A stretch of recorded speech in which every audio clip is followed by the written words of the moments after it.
Buonasera, ospite di questo nostro approfondimento è oggi l'avvocato Stefano Catuara, che ringraziamo per la sua disponibilità. Buonasera avvocato. Buonasera a Parleremo tutti. con l'avvocato di alcune situazioni che stanno un po' caratterizzando l'economia mondiale, in particolare di questo scontro fra la Russia e l'Ucraina, ma anche una puntata la faremo anche sulla politica regionale in vista delle prossime elezioni. Onorevole. Scusi, avvocato. È di buon auspicio, è di buon auspicio. Allora, parliamo di questa guerra, lei sempre attento osservatore di tante dinamiche, molti si chiedono cosa ha spinto, insomma, Putin a conquistare, insomma, a cercare di conquistare l'Ucraina, una situazione sicuramente difficile che sta vedendo intanto migliaia di profughi un po' in giro fuggire dall'Ucraina e poi anche tantissimi morti con immagini che vediamo sicuramente, insomma, non piacevoli. Ma qualunque guerra va sempre condannata, perché non vi è dubbio che a morire sono i civili, ma anche i militari. E la guerra va prevalentemente evitata e vanno poste in essere tutte le azioni per mantenere i popoli in pace. Come tutte le guerre partono per diversi motivi, ma la realtà è che vi sono dietro situazioni economiche prima e militare poi. Non v'è dubbio che quello che sta accadendo non è stato un fatto inaspettato. Lì la guerra c'è dal 2014, dal 2008, per una ragione molto semplice. L'impero sovietico, non nell'Unione Sovietica, ma l'impero sovietico, ha la necessità di garantire al popolo sovietico innanzitutto una migliore certezza, cioè il pericolo di non avere collocato ai confini i missili della NATO. Dall'altro lato vi è la vera ragione, il controllo delle risorse e il controllo del Mar Nero. E queste cose già si sapevano. Due stati avevano proclamato la loro indipendenza, la Russia ha riconosciuto l'indipendenza di quei due stati, la comunità internazionale ha ritenuto invece di non riconoscere l'indipendenza di quegli stati. Noi veniamo dall'ultimo conflitto che c'è stato, il conflitto mondiale, la seconda guerra mondiale, e vi erano degli accordi e la Russia, l'Unione Sovietica del tempo, è una parte vittoriosa della seconda guerra mondiale. A essere sconfitta era l'impero germanico. Si è indebolita nel tempo e alcuni stati che facevano parte del cosiddetto patto di Varsavia hanno correttamente pensato di fare una loro libera scelta e aderire all'Unione Europea prima e alla NATO dopo. Ora la guerra va sempre condannata, ma quando succedono questi fatti vi è la sconfitta del corpo diplomatico di tutti gli stati, incapace di non affrontare le questioni e risolverli. Si è lasciato molto tempo lì quella questione irrisolta che purtroppo poi sfocia in un atto di guerra che va decisamente condannato. La pace va difesa costantemente e io ricordo come da ragazzo, da giovane, si è posto allora, siamo nei primi anni 80, fine anni 70, il problema della collocazione dei missili a Comiso. Gli SS-20, gli Stati Uniti da sempre hanno ritenuto che l'Italia assuma una posizione strategica, volevano collocare gli SS-20 in Sicilia e da giovane andavamo lì a manifestare le ragioni della pace. Si diceva contro i missili e quei giovani da allora eravamo contro sia i missili SS-20 provenienti da una parte che contro i missili cruise che allora si chiamavano dall'altra parte. Quelle marce, quelle ribellioni di popolo hanno creato le condizioni per creare un vero clima di pace. Oggi quello che è grave è che nessuno vuole sentire le ragioni dell'altro. E allora l'educazione culturale che proviene da quel movimento non era il riarmo. Le guerre non si sconfiggono dando armi, ma le guerre sì, intanto si devono prevenire, ma poi si mettono in atto tutte le forze diplomatiche per evitare e arrivare a nuove decisioni. Perché sono preoccupato e allarmato? Perché l'Europa non è stata nelle condizioni di fermare la guerra attuale per la posizione che ha assunta. Non è una posizione autonoma, noi ci siamo semplicemente, abbiamo manifestato solidarietà al popolo ucraino e va manifestata, ma quello che abbiamo detto è noi siamo la NATO, noi non abbiamo assunto una posizione diversa, non possiamo tra l'altro assumerla. Questo essere di parte ha portato ad altre potenze economiche di intervenire, ma quello che è peggio, rischiamo sostanzialmente di interrompere i rapporti diplomatici e politici con la Russia e fare in modo che la Russia migliora i rapporti con altre potenze mondiali, quale la Cina e l'India. Allora, anziché discutere di chi è la colpa, quando succedono fatti del genere non vi è dubbio che è facile individuare l'aggressore, è facile individuare chi è l'aggredito, è difficile, se ci lasciamo andare alla informazione che proviene dalla guerra, capirne le profonde ragioni. Ma il corpo diplomatico tutto internazionale che conosce le vere ragioni deve individuare immediatamente la soluzione, sapendo che la guerra va sempre condannata. Certo.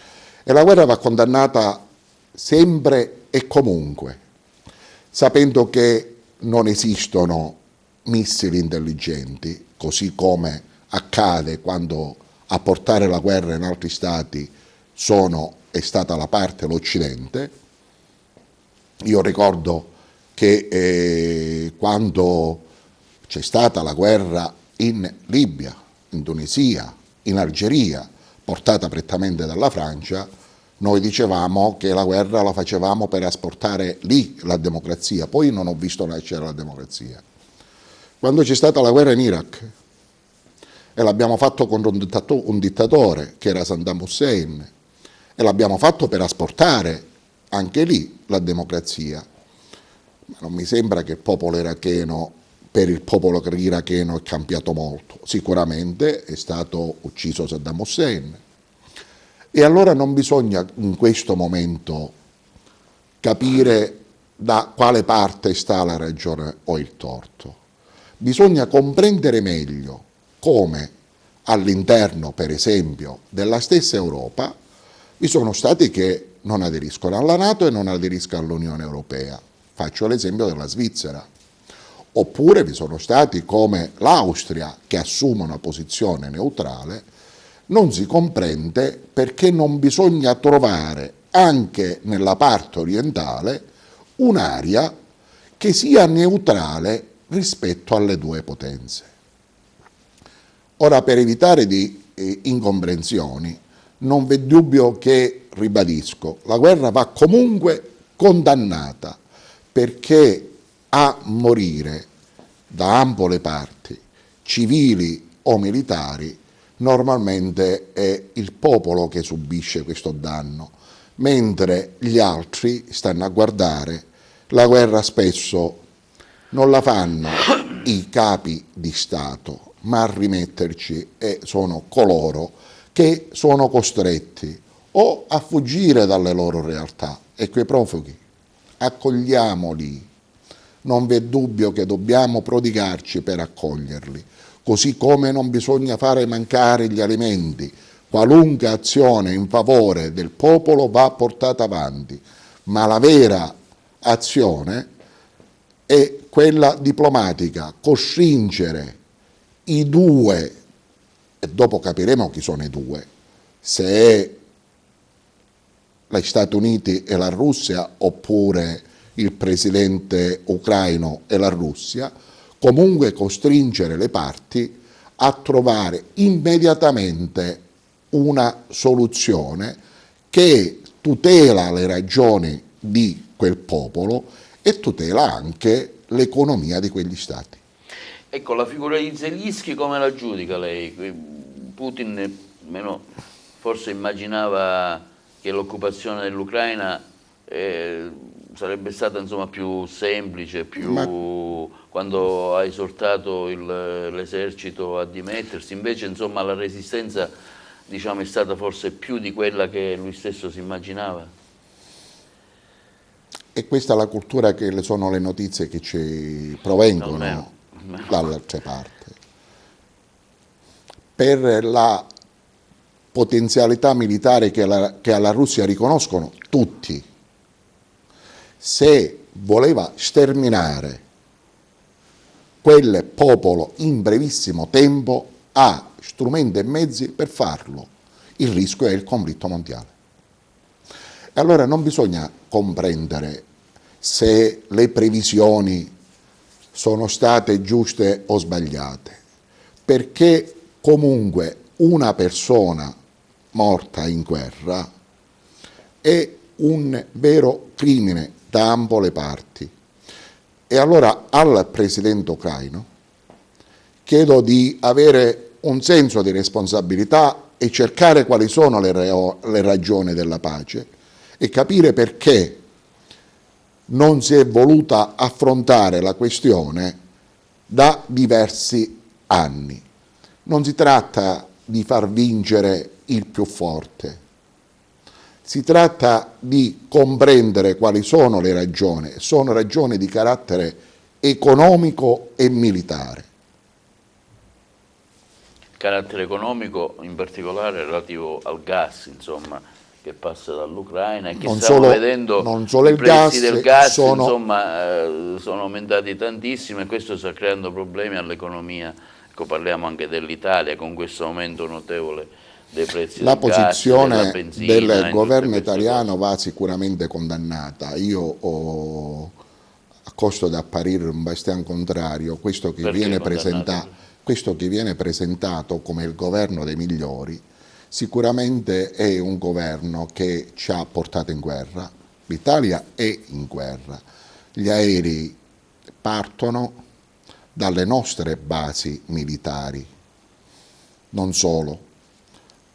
L'Europa, anche con fondi italiani, ha deciso di fornire armi al popolo ucraino.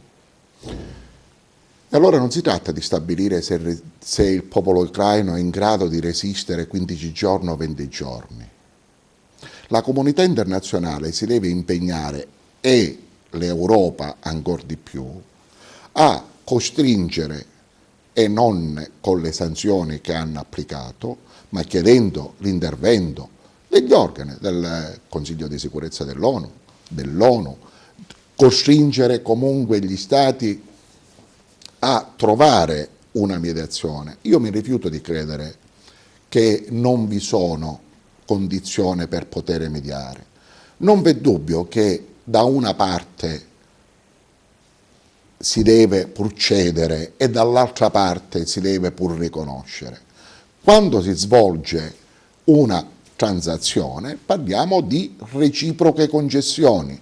Le dichiarazioni che ho visto fare in questi giorni da parte dei nostri massimi esponenti europei è quello di, prima, accelerare la procedura per l'ingresso dell'Ucraina in Europa, o addirittura per avere la rinuncia del Presidente, pare che ora lo ha dichiarato, di non entrare nella NATO da parte dell'Ucraina.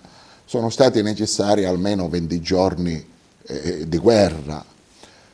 Un giorno di guerra e la distruzione significano morti, e i morti sono uguali, o civili o militari, sono persone che sono costrette lì, che si trovano al fronte e che stanno lottando. Io mi rendo conto perfetto che vi è la resistenza del popolo ucraino, ma quel popolo, se resiste un mese o resiste 60 giorni dinanzi a quella potenza militare, se non vi è l'intervento degli Stati Uniti, l'intervento diplomatico degli Stati Uniti, cioè l'impossibilità, la volontà di non schierare le forze militari nelle parti della Unione Sovietica. Oggi siamo tutti ad attendere l'intervento della Cina. Abbiamo abdicato al nostro ruolo. Questo ruolo, badate, che comunque la guerra si sta svolgendo in Europa, e dobbiamo prendere atto che le strutture europee non sono nelle condizioni di poter evitare una guerra. Però diciamo gli Stati Uniti, insomma, in questa mediazione non mi pare che stanno avendo un ruolo importante. Abbiamo visto anche le dichiarazioni del Presidente degli Stati Uniti, insomma, e questo mi preoccupa. Definire pazzo criminale, e anche il segretario di Stato altrettanto. Dico, queste dichiarazioni in questo momento non penso che accelerano ma non c'è la volontà, non c'è la volontà, ma io quindi a scapito di morti che continuano. Sono rimasto impressionato quando alcuni nostri diplomatici manifestano la loro posizione contro Putin e in favore dell'Ucraina e così via. Ma chi deve mediare se Massolo, che è un illustre diplomatico italiano, assume questa posizione? Con il risultato che non vi è dubbio che le dichiarazioni che sono state assunte finora da parte dell'Occidente sono posizioni che non vanno in favore della pace. Oggi bisogna, e grazie o per sfortuna della posizione che sono state a tutt'oggi assunti, siamo tutti ad attendere l'intervento di altri stati, cioè l'intervento della Cina o l'intervento dell'India. Il ruolo che ha avuto l'Occidente fino adesso è stato un ruolo diverso, capace di realizzare e comunque costringere gli stati a creare le condizioni per la pace. E la pace sicuramente non si costruisce vendendo armi a chi sta C'è anche un ruolo della Turchia che è stato insomma molto significativo, anche Erdogan. E questo ci deve far riflettere molto. Un ruolo importante. Quando Erdogan, al di là dei giudizi che abbiamo dato noi sulla Turchia, io ricordo che su Erdogan fino a 2 anni fa, 3 anni fa, parlavamo di un grande dittatore che non tutela le ragioni del popolo turco e altri. Erdogan e la Turchia è uno Stato con la loro cultura, con il loro modo di essere, che ha consentito il passaggio delle navi russe, che si è ritagliato sostanzialmente oggi, non ha seguito, per fortuna, le indicazioni che provenivano da altri paesi occidentali pronti a schierarsi.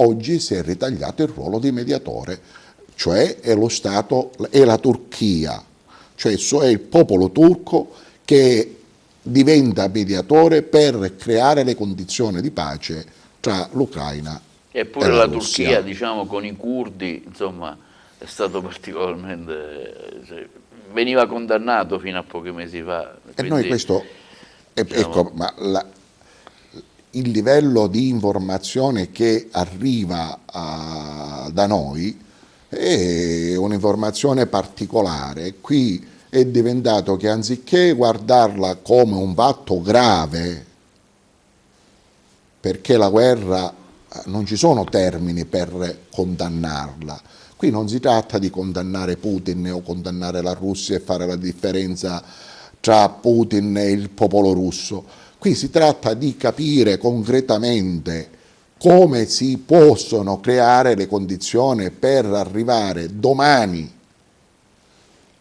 a firmare, ove necessario, un nuovo trattato di pace. Perché un giorno in più, qui stiamo aspettando che la conquista di Kiev o stiamo aspettando la conquista di altri stati e vedo molti stati, ivi compresa la Francia, Macron e altri, che il loro atteggiamento, l'esempio sembra banale ma cerco di rendere l'idea, mi sembra più un atteggiamento da tifosi.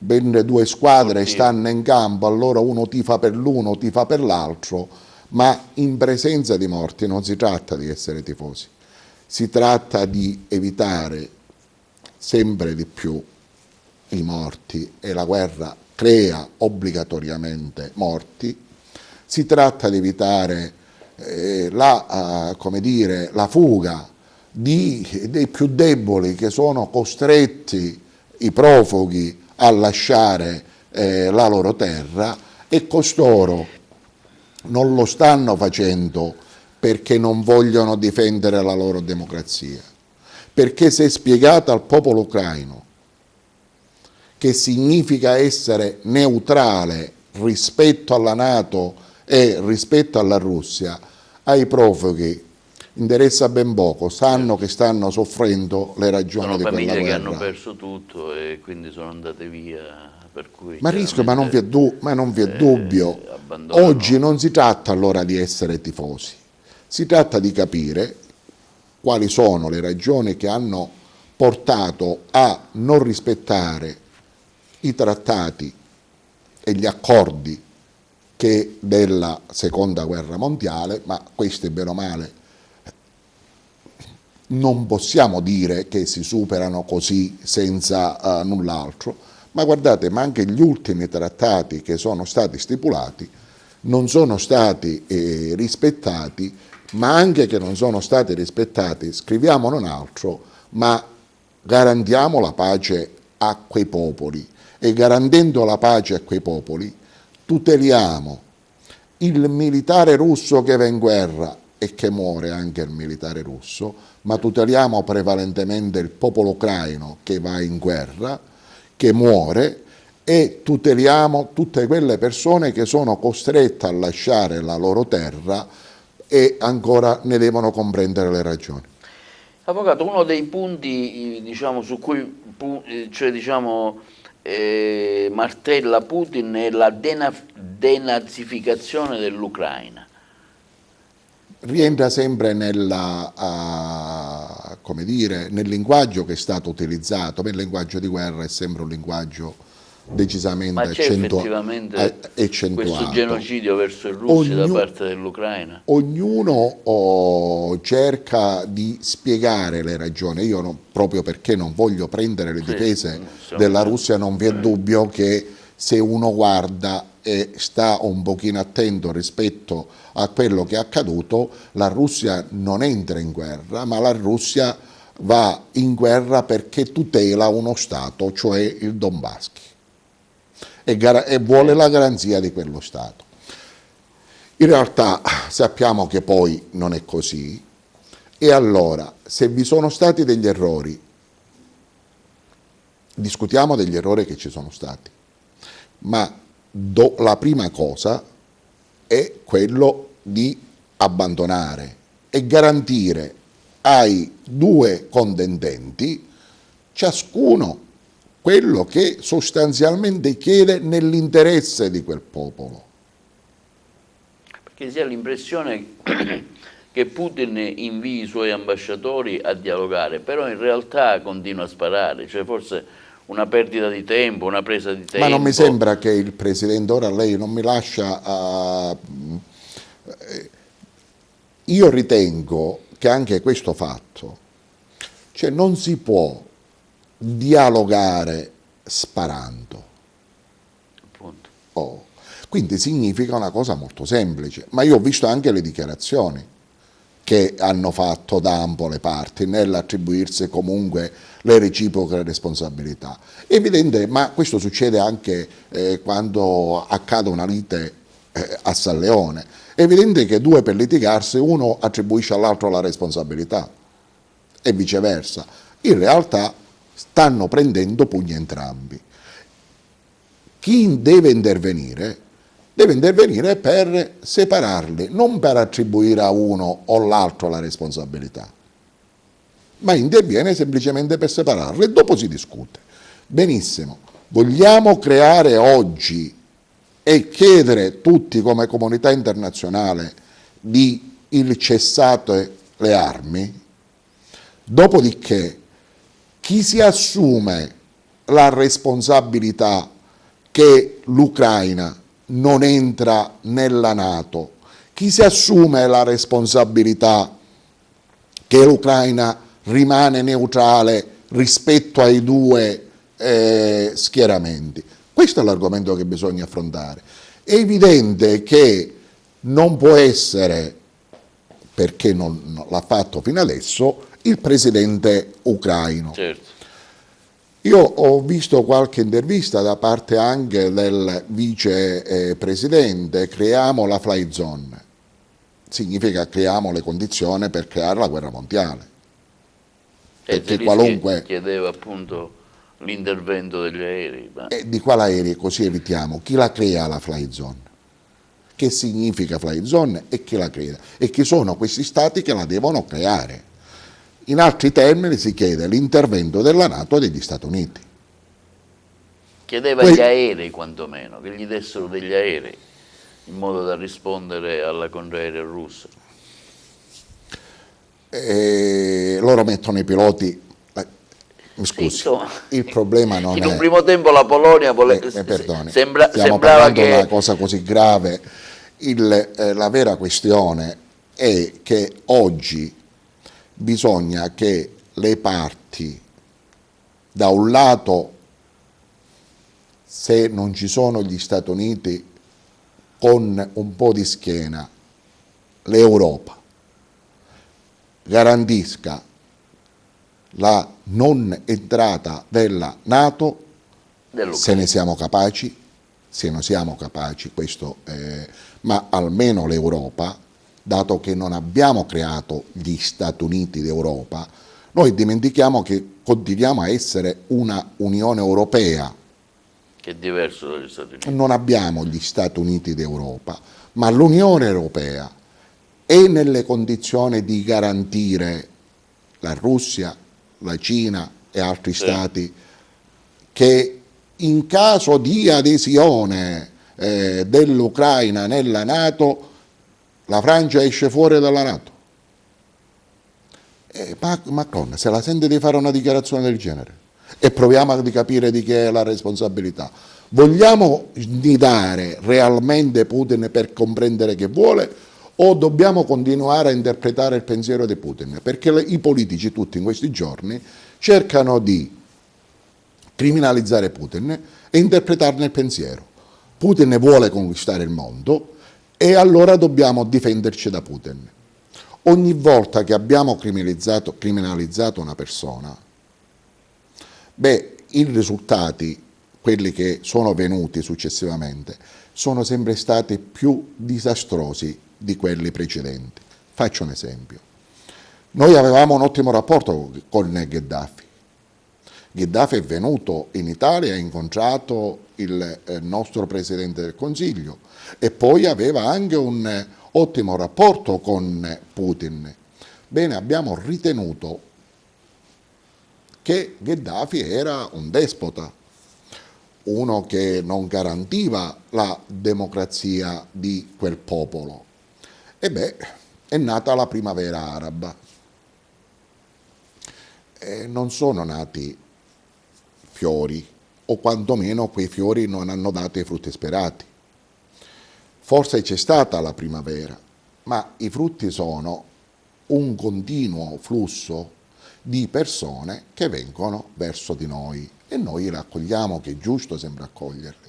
Guardate, io ho visto perfino in questo clima di guerra, l'unico che si è saputo distinguere è stato il Papa, che per primo si è recato subito presso l'ambasciatore russo. È andato lui personalmente, poi ne ha subito anche le critiche da parte di alcuni, ma era l'unico che aveva compreso ed è l'unica oggi che poteva garantire, ed è grave, non per quello che ha fatto il Papa, è grave che gli altri stati affidano il ruolo di mediazione soltanto alla Chiesa. Quello che sta cercando in questo momento di trovare la pace per quei popoli è il Papa e la Chiesa Cattolica, con l'incontro con le altre religioni cattoliche.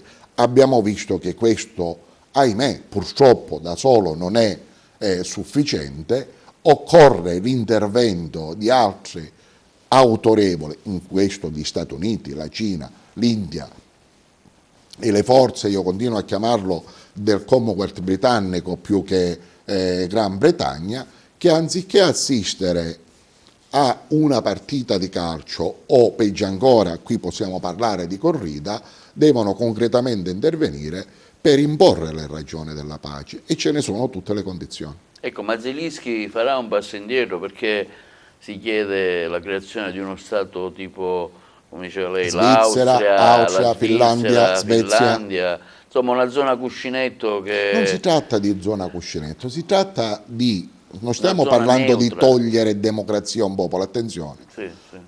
Perché io sono Cuscinetto un nel difensore senso, di una zona democrazia. neutra che non Si tratta di parteggi. stabilire che in quella zona non possono essere collocati armi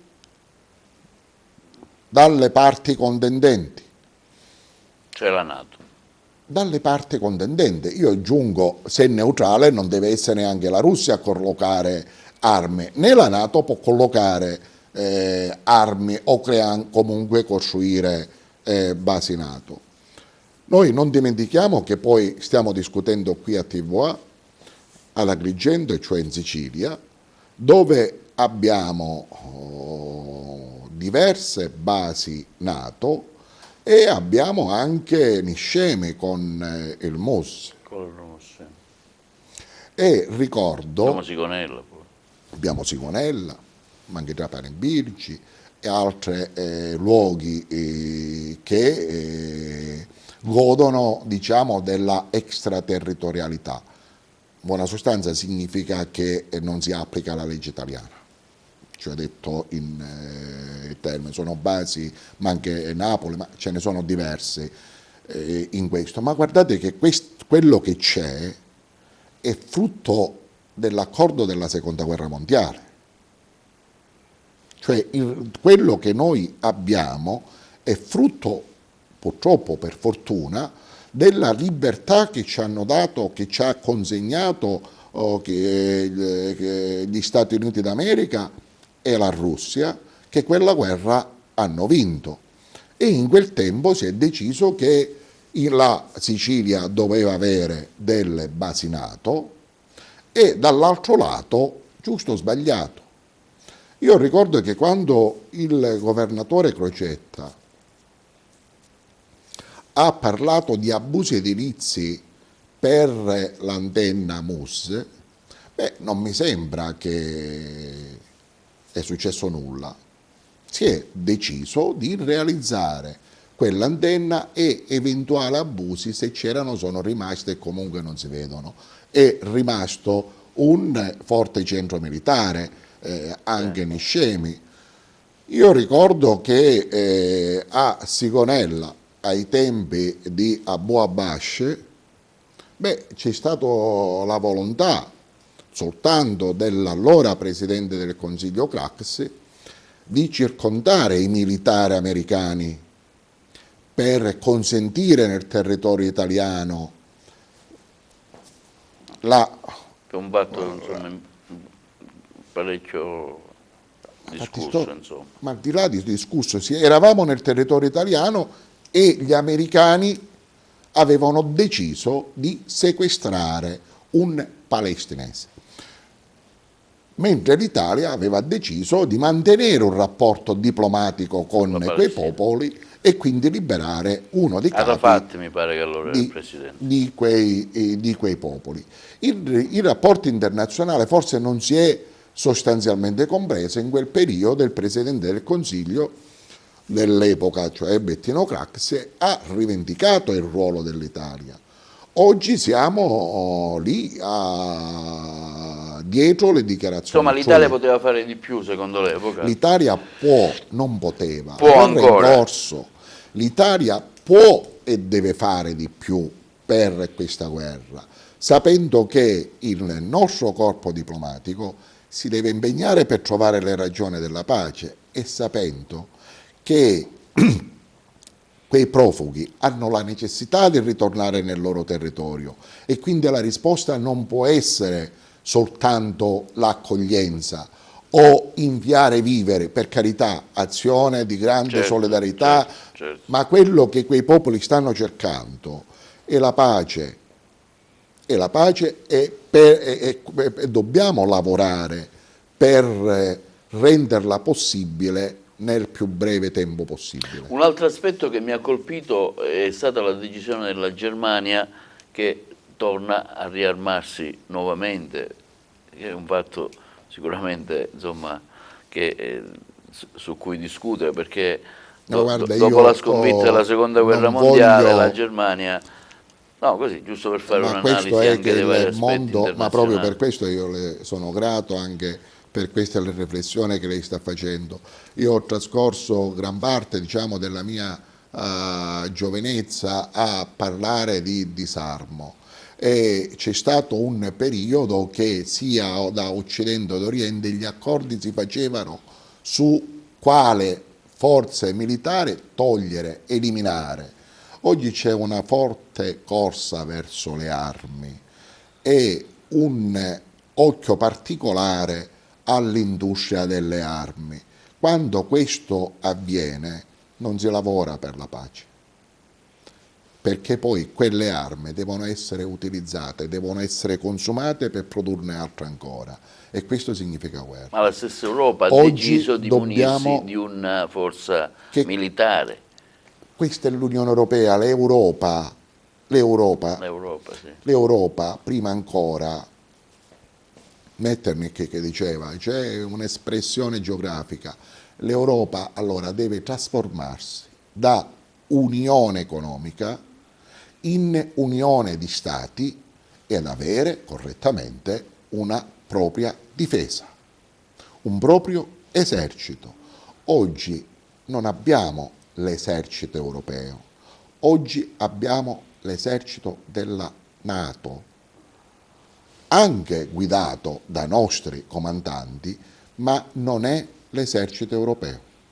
Quindi una maggiore autonomia da parte dell'Europa, diciamo. Se l'Europa vuole svolgere, così come la storia gli ha dato, un ruolo di potenza economica e militare, si deve attrezzare sia economicamente quindi che una militarmente. corsa a nuovi armamenti, perché ho letto no, che una nuova organizzazione, le percentuali dei bilanci sulle spese militari stanno aumentando un po' in tutti gli stati, perché c'è anche una paura che la Russia possa invadere anche altre nazioni limitrofe. Non si tratta, questo è quando uno deve armarsi, deve comunque attribuire ad altri la responsabilità per giustificare le ragioni di quell'investimento. Oggi, prima ancora di pensare una corsa al riarmo, dobbiamo creare gli Stati Uniti d'Europa. Se non creiamo gli Stati Uniti d'Europa, le armi che ci sono sono più che sufficienti per debellare il mondo, altro che necessitano nuove armi. Quindi, diciamo, secondo lei, così, una previsione, si parla di altri 20 giorni prima che si possa arrivare a una mediazione No, questo è concreta e grave solo fattiva, almeno pensarlo. da quello che si... Perdonatemi, pensare che una guerra può durare un giorno in più e il vedere come si attende nuovi bombardamenti è semplicemente terribile. Bisogna chiedere con autorevolezza e senza discutere delle cosiddette sanzioni, voglio dire, senza tanta propaganda, perché quello a cui assistiamo in questi giorni è molta propaganda, ma la realtà è che la guerra continua. Bisogna trovare le ragioni che hanno portato a quella guerra e lì trovare una Ecco, mediazione. un'altra ultima domanda. Il dissenso in Russia è stato completamente bloccato. Abbiamo visto che le TV di Stato dicono non parlano di guerra, le grosse catene televisive sono andati via, i giornalisti sono andati via. Abbiamo assistito oggi a una grandissima manifestazione in uno stadio stracolmo di russi che inneggiavano a Putin, con un atteggiamento molto sportivo, insomma vestito in maniera, diciamo, sportiva, come se andasse a uno stadio a parlare, e vedevamo anche, visto le grosse televisioni nazionali, che mentre lui parlava mettevano le immagini dei morti. Ecco, questo far finta che in Russia e ai russi non succede nulla e dall'altro lato si parla di 20-30 mila persone che manifestano anche con un solo foglio bianco essere incarcerati, insomma sicuramente non è un bello spettacolo. Ma sono avvocato. fatti da condannare. Ma guardate che la Russia ha una storia che viene da lontano e non vi è dubbio che dopo Gorbaciov vi è stato Eltsin e poi Putin e ognuno di loro si è caratterizzato per il tipo di impero che si è creato, ma non dimenticate che non bisogna dimenticare che chi ha parlato di perestroika, non mi sembra che ha svolto un ruolo nel prosieguo e nel tempo. Gorbaciov è stato sconfitto da quel popolo e allora, anziché capire se c'è o meno democrazia in altri stati, dobbiamo comprendere se all'interno del nostro Stato c'è o no democrazia. Non si cambia la cultura di un popolo con la guerra o diventando tifoso dell'uno o dell'altro. Quel popolo oggi è guidato da un presidente che è Putin. Così come lo è stato il popolo libico, guidato da Gheddafi, ma non mi sembra che dopo aver tolto Gheddafi le sorti di quel popolo sono cambiate in meglio. Chi viene dopo o è un governo fantoccio che risponde alle esigenze altrui, oppure rischia di essere peggio dell'esistente. E allora possiamo noi influire come? Innanzitutto evitando la guerra immediatamente. Cosa chiede la Russia? E cosa chiede l'Ucraina? Lo vogliono dire a chiare lettere, ma lo chiede l'Ucraina o lo stanno chiedendo gli Stati Uniti? O lo stanno chiedendo le forze occidentali? Questa è una delle questioni rilevanti. Quando la gran parte ritengono che per trovare la soluzione di quella guerra si devono incontrare il Presidente degli Stati Uniti con il presidente della Russia, e vuol dire che la materia oggetto del contendere è una materia che non interessa soltanto l'Ucraina. Questo è il ragionamento. Allora oggi dobbiamo auspicare che ci sia una riflessione concreta da parte del presidente ucraino, che non serve resistere un giorno in più, serve impegnarsi un giorno in più per trovare le ragioni di pace. Certo. Un'ultima domanda Concretamente. sull'Ucraina e poi passiamo un po' alla politica regionale, che è sempre di grande fermento. Ecco, un'ultima domanda che vorrei farle è questo procedimento che si è aperto per crimini di guerra appunto da parte dell'AIA nei confronti di Putin. Gli emissari hanno evidentemente trovato elementi tali che il processo si è aperto. Ecco, come lei da avvocato insomma ci può dire, farà la fine di Milošević, di altri insomma che condannati per crimini di guerra? Milošević, scusa.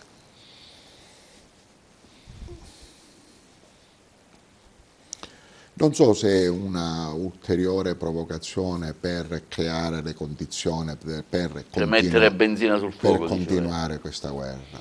Oggi quello che serve concretamente è l'intervento di persone autorevoli che costringono questi due popoli a trovare le ragioni della pace, che costringono questi due capi a trovare le ragioni della pace.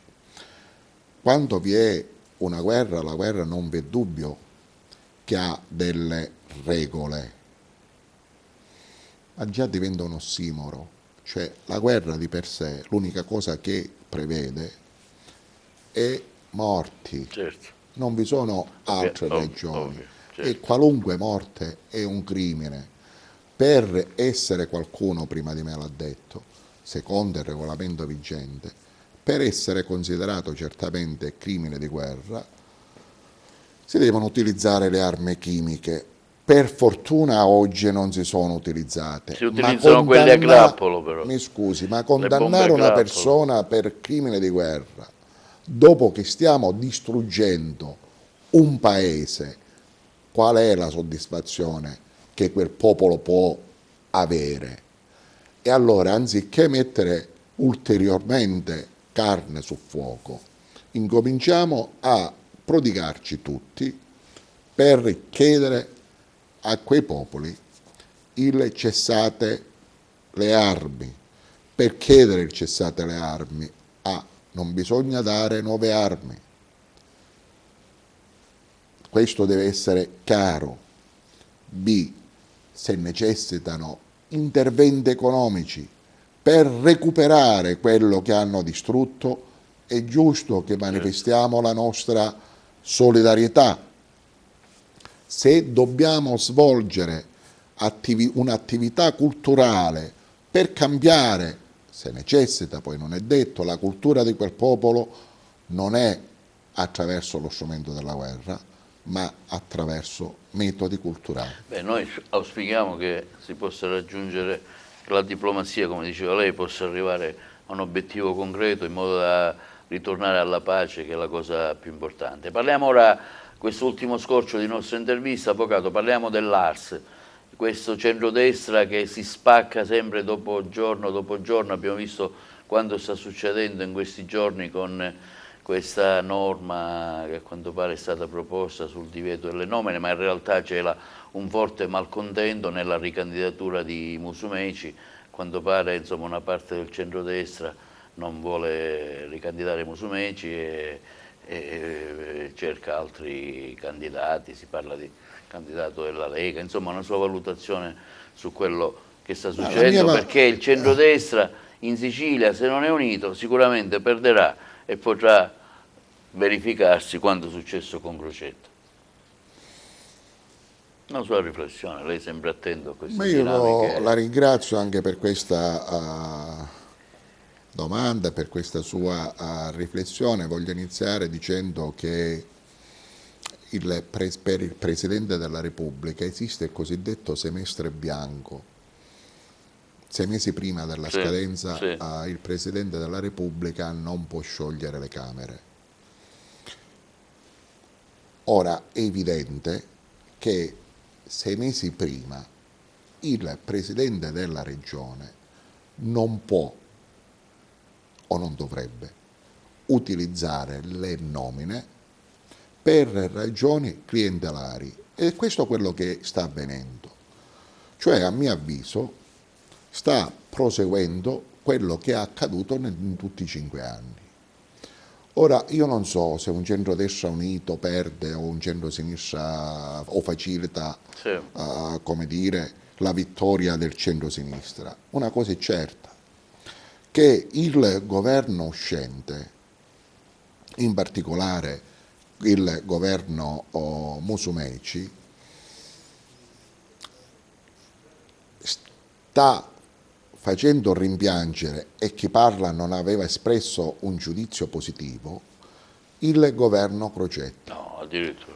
con il risultato che era l'unico che poteva riuscire a far rimpiangere il governo Crocetta, perché venivamo dalla logica che peggio del governo Crocetta ormai la Sicilia non poteva vedere più altro. Benissimo, anziché impegnarsi sui progetti del PNRR, e cioè sull'utilizzo dei fondi comunitari, anziché impegnarsi a capire le ragioni del perché gli enti locali sono diventati o sono andati tutti in dissesto, quasi tutti in dissesto finanziario, o stanno approvando, compreso la città di Palermo, costretto ad approvare il riequilibrio di bilancio e altro, beh, queste non trovano altro che continuare, non l'hanno fatto per i 5 anni, anziché discutere sul ruolo delle province, se mantenerlo o toglierle. Beh, hanno continuato per 5 anni a mantenere i commissari, quindi delle province. Anziché migliorare la sanità, dato il periodo che abbiamo vissuto, beh, hanno trovato oggi una ragione, stia attento anche lì alla propaganda, perché hanno impedito in questo modo, per mancanza d'accordo tra le forze politiche, di fare delle nomine clientelari. Non stiamo parlando di concorsi. Allora, se questo è il governo di centrodestra che va mandato a casa, e che intanto vogliamo comprendere, intanto va mandato a casa, e quindi non entro in polemiche e capire chi ha ragione, se ha ragione Gianfranco Miccichè, il presidente, poi chiamiamole con il loro nome, che si fa presentare dal suo capogruppo un emendamento per evitare che Musumeci faccia le nomine e quindi si rafforza elettoralmente. Stiamo parlando sostanzialmente di una guerra delle clientele, ma non delle ragioni di sviluppo della Sicilia. Se lei mi pone la domanda cosa serve alla Sicilia per uscire dall'isolamento, cosa serve alla Sicilia per migliorare la viabilità, cosa serve per migliorare le condizioni economiche dei nostri cittadini, allora lì apriamo un dibattito e ci si può schierare a favore o contro. Ma mi sembra una polemica sterile, una guerra che si stanno facendo per ragioni squisitamente di potere, di carattere clientelare. Ritengo che i siciliani non sono interessati a questa polemica. Se vuole un mio parere, io condivido in pieno quell'emendamento, perché l'assenza di quell'emendamento non ne consente la scelta dei migliori, ma consente la scelta dei più fedeli all'uno o all'altra parte, che non tutelano il popolo siciliano, ma tutelano l'elettorato dei popoli. Quindi cosa c'è dietro l'angolo? Una domanda che faceva sempre Maurizio Costanzo. Dietro l'angolo c'è, non è dubbio che in questo periodo, ma quello che è accaduto con la conferma del Presidente della Repubblica e con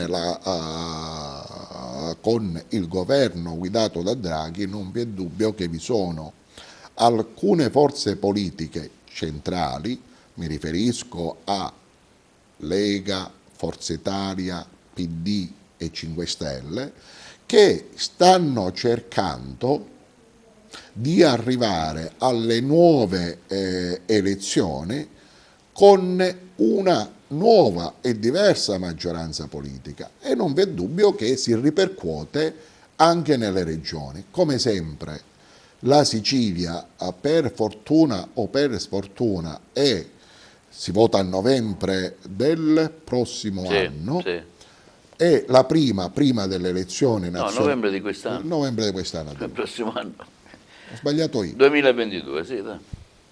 Novembre di quest'anno, quindi prima del rinnovo, quindi evidente, delle Camere, col risultato che vi è in atto un scontro che porterà alla formazione di una nuova maggioranza politica che supererà, ahimè, e questo è l'intendimento, i vecchi schemi di centrodestra e centrosinistra così come l'abbiamo vissuto.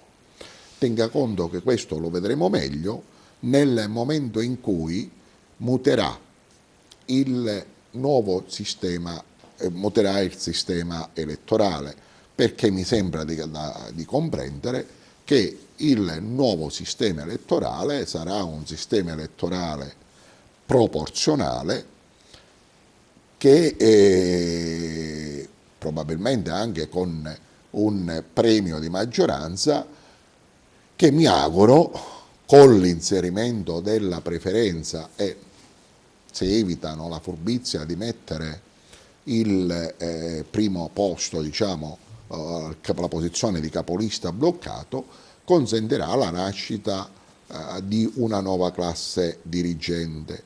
Diversamente con la lista, non con la lista bloccata. Ma questo parla delle nazionali? Sì, ma questo si ripercuote, perché quello che dobbiamo anche avere di questo consapevolezza, che quello che accade a Roma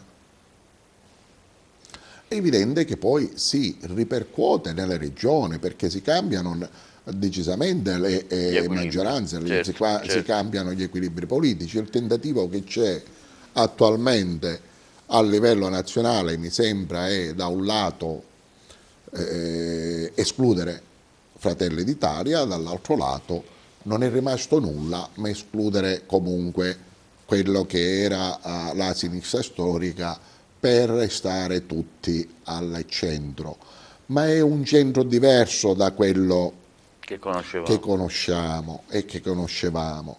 Oggi la realtà è che Lega, Forza Italia, PD e 5 Stelle, mentre all'inizio stavano insieme per necessità e per un fatto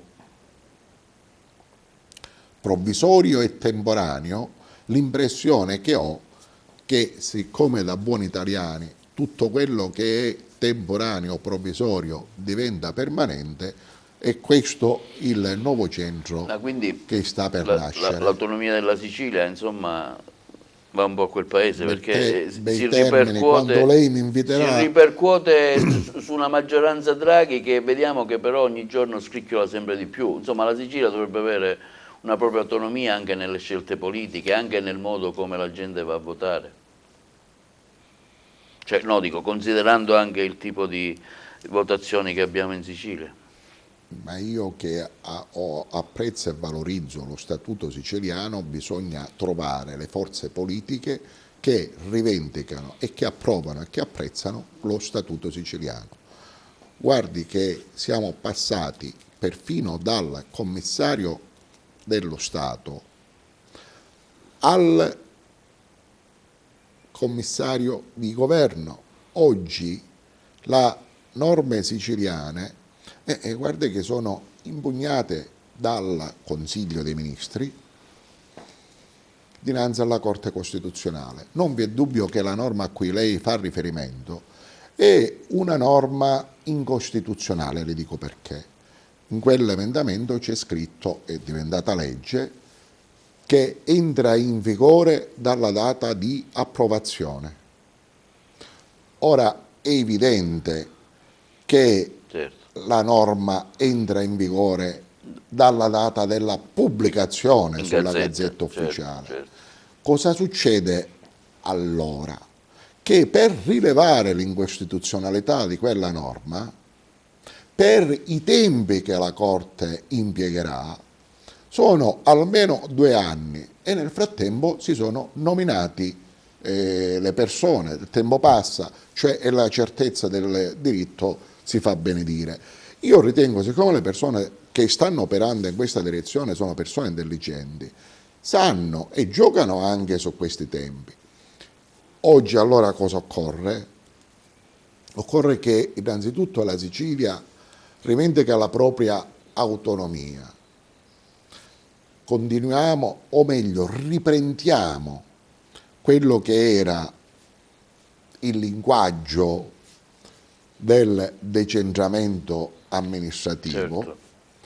e io aggiungo, per comprenderci, perché non avevamo iniziato un percorso di federalismo, si è tentato di realizzarlo solo quello fiscale, non si è realizzato quello statale.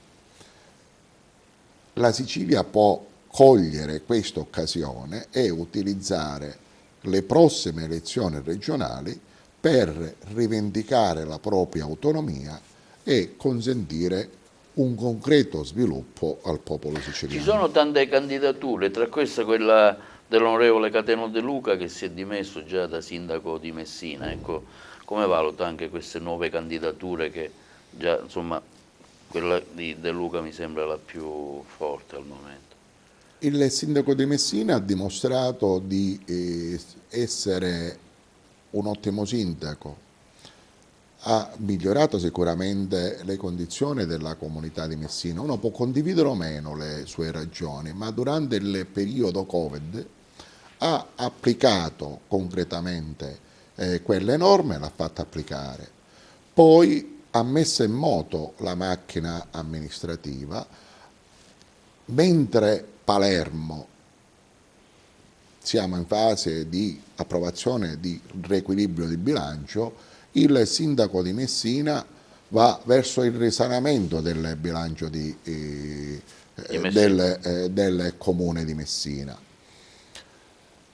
Quello che sostanzialmente distingue quel sindaco è, al di là del modo come lo rappresenta, che quello che si è dimostrato persona capace di realizzare quello che preventivamente dichiara e si impegna a realizzare. Allora, che ben vengano candidature di questo genere, Certo.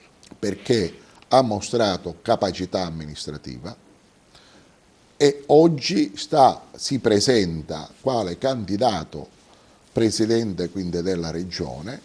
Lui è già stato deputato regionale e nella sua qualità di deputato regionale si è impegnato concretamente per sistemare il bilancio della regione.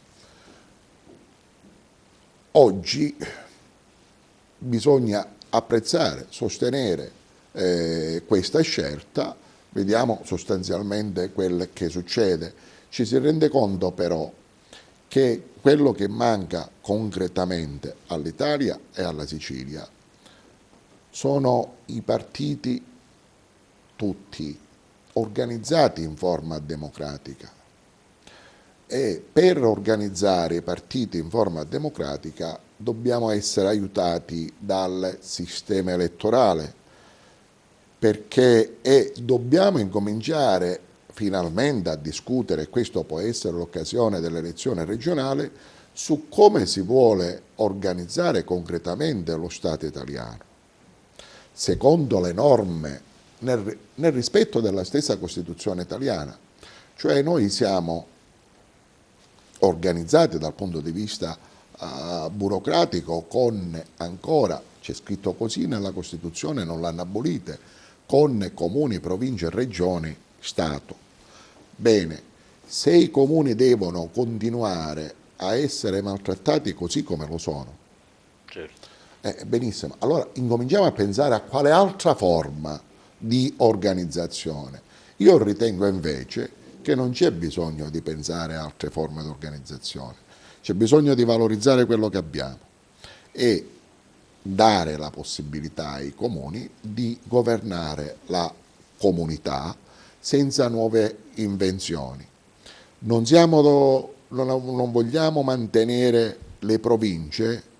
Bene, allora stabiliamo chi quelle competenze devono svolgere, ma continuare a rimanere nel guado, Nel limbo, certo. nel limbo, e quindi avere diversi dipendenti, tanta esperienza in quelle province che di fatto fanno ben poco, e continuare a immaginare la regione siciliana con tutte quelle competenze, io ritengo che è ritornato il tempo invece di ritornare a parlare di decentramento amministrativo, affidare alcuni compiti importanti ai comuni, valorizzare il ruolo di un ente intermedio, eliminare tutti gli enti che sono sorti e a quanto pare per ragioni di clientela, perché poi se la polemica è questo, gli enti sorgono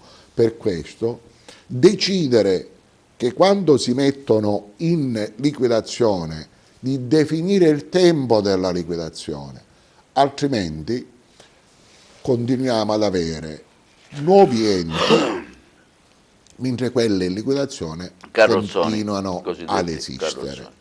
E lì, con una nuova organizzazione democratica, scelta democraticamente e con la partecipazione popolare, si può concretamente garantire lo sviluppo del popolo siciliano, lasciatemelo dire, il futuro di tutti i nostri figli.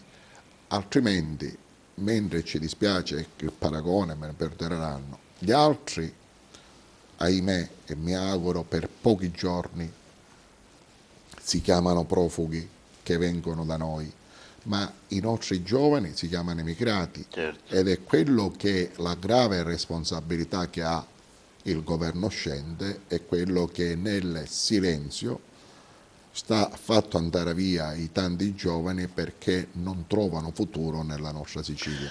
Avvocato, un'ultima domanda e chiudiamo questa nostra lunga intervista. Ecco, ci saranno, prima delle regionali e delle nazionali, ci saranno le comunali, un gioco importante un ruolo importante lo svolgerà anche il voto di Palermo, su cui stiamo vedendo le varie possibili candidature. Ecco, saranno importanti queste elezioni comunali al fine del futuro governo, del futuro impegno elettorale in Sicilia? Non vi è dubbio. E come anche? Non vi è dubbio che le elezioni comunali, poi essendo interessata la città di Palermo, per il numero di abitanti decisamente è importantissima anche per il voto siciliano. Ma dobbiamo utilizzare queste elezioni amministrative per portare i comuni al centro del dibattito politico, approfittando delle elezioni di Palermo. Oggi, se la città di Palermo nel mese, non voglio sbagliare, di ottobre, o comunque pochi giorni fa, la data potrei essere più preciso anche la delibera, ha un problema di bilancio. Sì, qualche giorno fa è stato. Sì, avevo letto anche la delibera. Questo bisogna comprendere che chiunque amministrerà quella città si scontrerà con quelle problematiche. Bene, e allora lo Stato deve comprendere che ruolo deve dare ai comuni, quali servizi il comune deve rendere e a cosa servono le tasse che i cittadini pagano.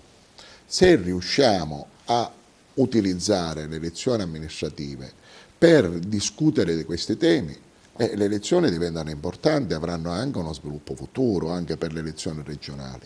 Se invece diventa una semplice contesa tra momenti elettorali e i partiti rimangono comitati elettorali e non portatori di interessi così come dovrebbero essere, serve le elezioni amministrative, ahimè, rischiano di servire a ben poco.